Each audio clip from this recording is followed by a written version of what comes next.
He is one of Indian badminton's fiercest fighters, a Thomas Cup hero, a former top 10 singles player, someone who has built his career around resilience and big match temperament. From tackling injuries to taking the world's best shuttlers down, we have with us HS Prannoy. So thank you so much for joining us. It's a pleasure to have you with us. I'll start with first question being the last couple of years haven't been the best for you. It has been tough form wise, injury wise, and performance wise. So how are you currently feeling like physically and mentally and with a big tournament that you have just came back from? I mean, how are you doing? Recovering from that. Well, I think fairly been doing well physically and mentally. Was struggling for quite some time post Olympics with the chikungunya after effects, and but I think started competing from Jan this year, and I think it's been almost 4 to 5 months. Had I think I had a lot of good matches out there, but couldn't convert it to wins. I think sometimes that's how sport goes, and so I think I've been trying to stay positive and trying to trying to tell myself that I have to just be there. Sometimes you just have to hang in there and wait for that right opportunity, and probably the right tournament is waiting for you. So I think that's what I've always done. You've had some bad seasons as well in the last 15 years. Every year didn't go well planned as we thought. So things are going to come hard at you at times, but you just have to stay there, stay grounded, and keep working hard and keep believing that this will change.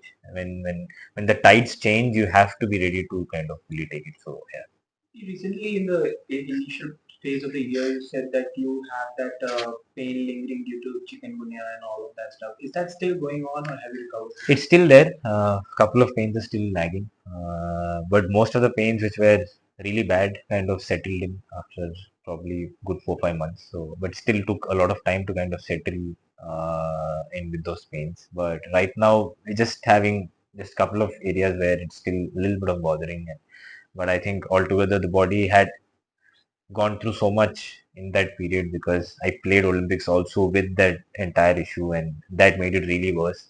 Um, but yeah, that's how it is. You do everything to make sure that you play at an Olympics, right? So I think sometimes you have to give that time to body to make sure that it will come back in a better shape.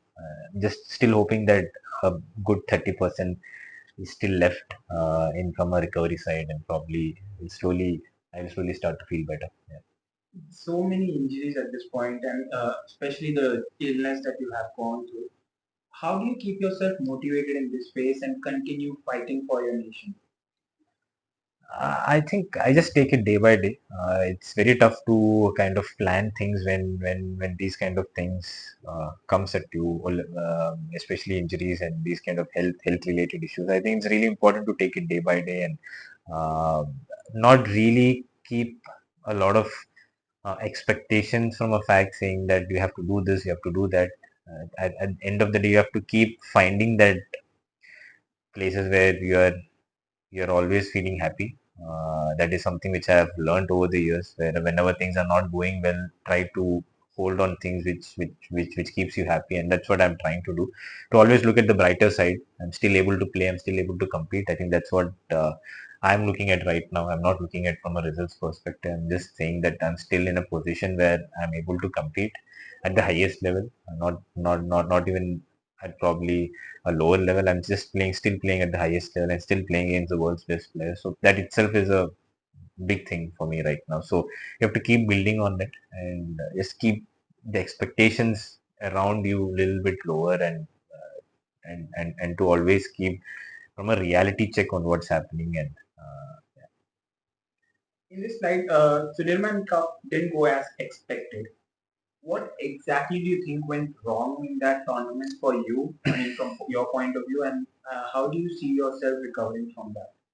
I think Sudirman Cup is always tough because you have to play against the world's best players. And I think for me, I think both the matches were really tough. Anders Antonsen and Christy Jonathan, both the matches were really tough.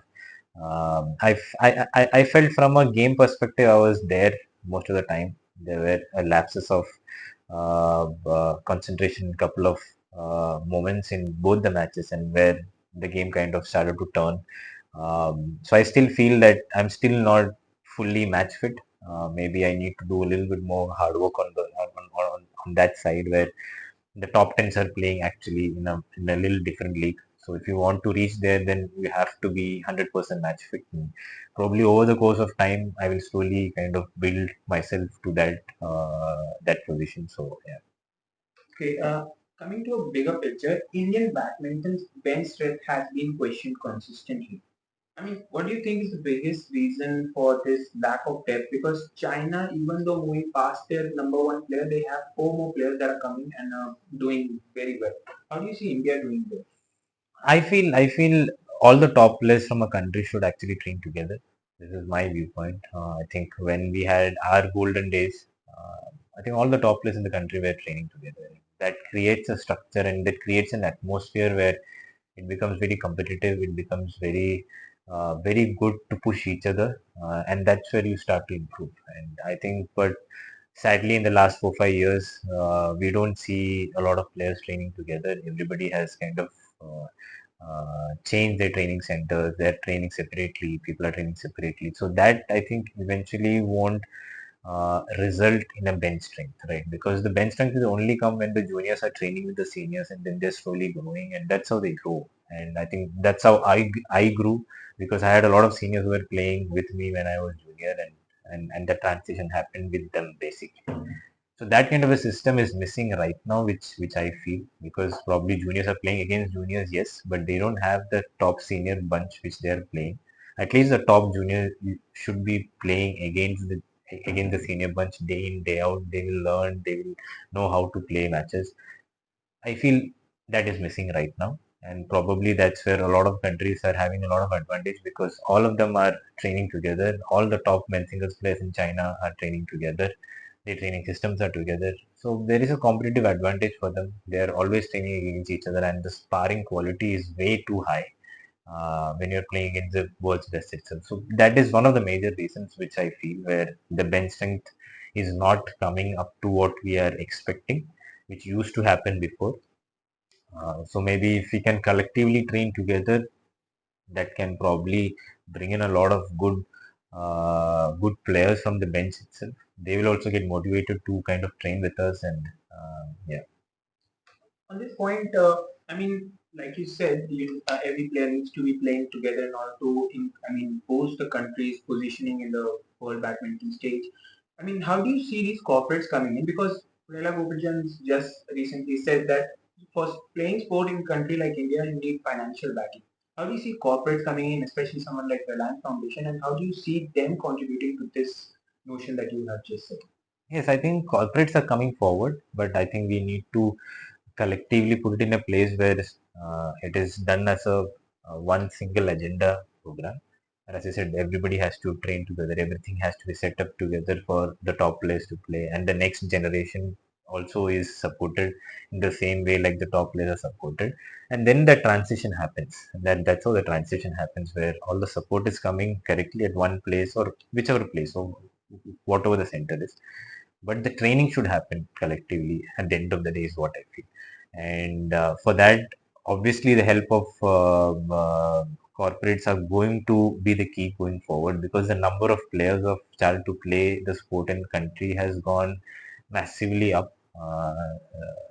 The all India tournaments, you can see there are 5,000, 6,000 entries for a single event, which is just massive. So and to kind of fund the second string and the third string and the fourth string is very important because we don't have a system where we are getting players from university, from school to university, from university are coming into a team. We don't have that system. It's like whoever is able to prolong the sporting career, if they have a financial background, then they are able to play the sport for a little longer time.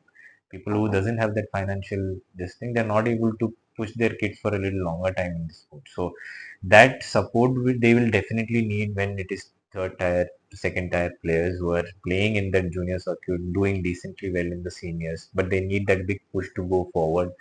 That needs to be a collective agenda, is what I feel, and that should be done collectively. If it is dispersed and done, then I feel a lot of things are very tough to coordinate. especially when we have such a vast country. We have a lot of players playing different places. Communication is tough. Everything is tough to do. So I feel it still has to be at least the top rung of players has to be together so that we can grow in that way. Last couple of questions. Since you said that Indian player needs to play together, who is your favorite player to play knocks or train with in the Indian country?